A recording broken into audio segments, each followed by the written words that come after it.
substantive, which I'll come on to in a second.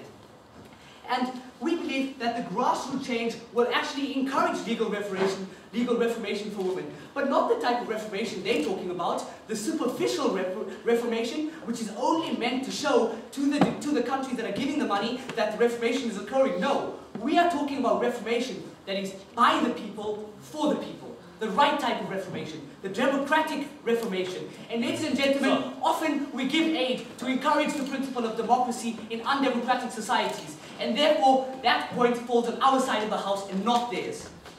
Now, they talked about running these educational programs and these advertising programs. Firstly, this is an extremely ineffective policy because a lot of these countries, look at Sudan, look at Somalia, these people do not have access to normal media outlets. And secondly, think of the opportunity cost. They established that people are dying from hunger and thirst, yet they want to funnel money into a media campaign. What is this, ladies and gentlemen? The pressing issues should be dealt with first. We say feed the people before you tell them that they need that, before you give them a TV ad. Feed them first. Ensure that they don't die from hunger. They then talked about this sort of incentivized driven development. They say that the money is going to be used as an incentive to drive social and legal reformation. Well, we believe that this will not lead to continuous progression because under their model, if the countries do not meet the target and even fall short a little bit, the money will be pulled out. Now think about the consequences of this, ladies and gentlemen. The consequences of this entail that when this money is pulled out, the stigma between men and women will only widen and it will multiply. And the social position for women will become even worse. So what their policy is doing is self-defeating. Think about it. If these countries fail to meet the targets for whatever reason, women will only become more oppressed. What a contradiction. Okay, I'd like to now move on, and lastly, they talk about Pakistan and Afghanistan, and they come here and throw around examples from the Quran. Ladies and gentlemen, the Quran might say that, but religion is not absolute. People have known to disobey religious principle and to not live up to what religion says exactly. Also, there are continuous cultural undertones for centuries within these societies. Men have been beating women. Even Hindu men within Pakistan may beat their women. They fail to address this answer. They fail to address this, and I'd like some form of address in the next speech. Okay, I'd like to move on to the rebuilding of our grassroots development program. Ladies and gentlemen, they are putting on this external impetus to drive development. We are saying no. We say we give this country the money because we've established in our first speech that social development follows economic development.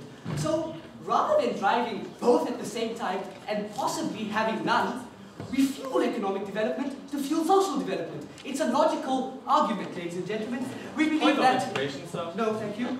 And as I just said, social change follows economic change. You give them the money, the change will happen. You give them the money, hospitals will be built. You give them the money, and you give them the money, vaccines will be distributed. You give them the money, food will be distributed. The social change will occur as a result of the standards of living increasing. Okay.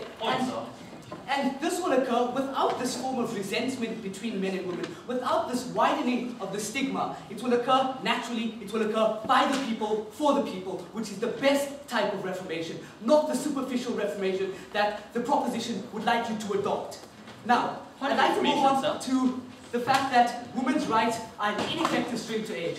Firstly, as my first speaker mentioned, there is no gauge of women's rights. So they're proposing we give women this paper right. This right that in the law, they're going to get more rights. But in reality, they've established that these are extremely patriarchal societies. So think about it. On the streets, will this right actually be actualized? No, it will not.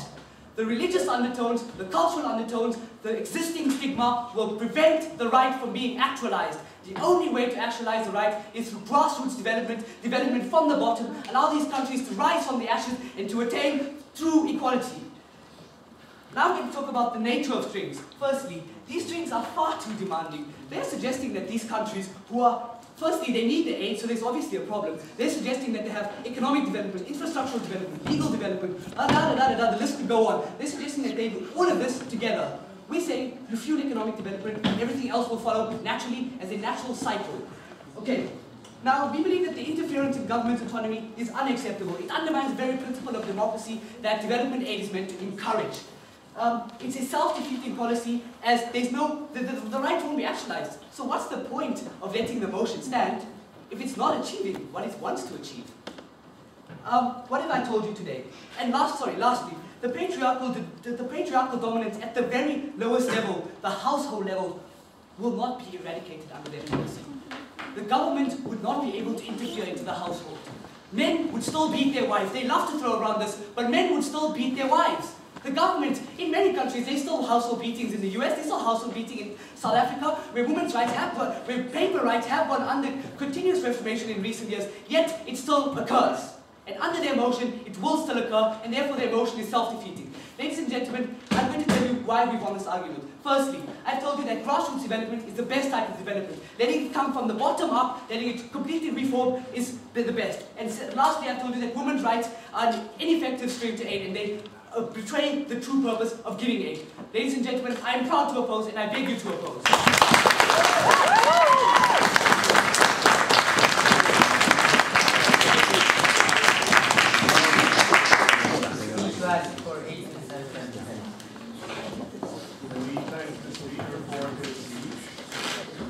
And would now like to call upon the third speaker of the proposal.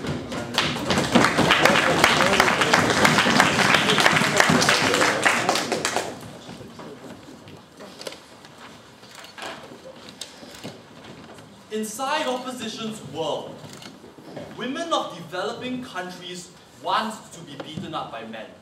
And the men would rather starve to death than give up the right to beat their wives. Seriously, come on. That's not what we're talking about today. We're living in the real world, where people care more about development than what they can do to their wives in their bedroom. That's why we're going to have 3 points of contention. Firstly, on which side is the better cultural characterization of this debate? We think it's our side. Which side best engenders economic change? We think it's our side. Which side better establishes social change? We still think it's our side of the house. Let's go ahead and analyze this first point, on cultural characterization.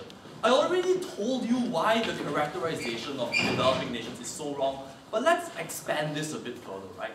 The first thing they tell us is, men would rather starve to death than give up the right to beat their wives. Now, seriously, think about it for a moment. First of all, if you're dead, no thank you ma'am, you can't exactly beat up your wife. So I think rational people wouldn't choose that over the other.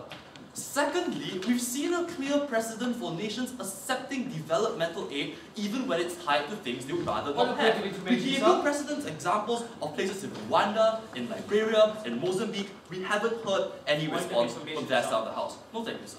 Then the next thing they come up and say is, alright, you know, women want this to happen to them. Well, it might say in the Quran that you shouldn't do this, but people go against their religion.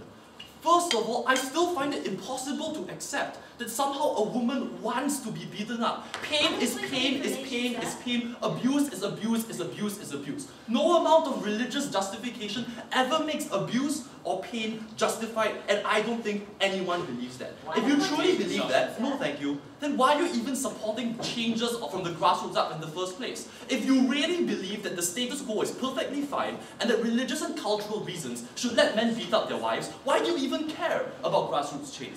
The fact you care about grassroots change tells us something is deeply wrong, and that is the religion that is telling people that this is a horrible thing. Religion doesn't tell it to them, the society, the institutions do this. We want that to change. No thank you.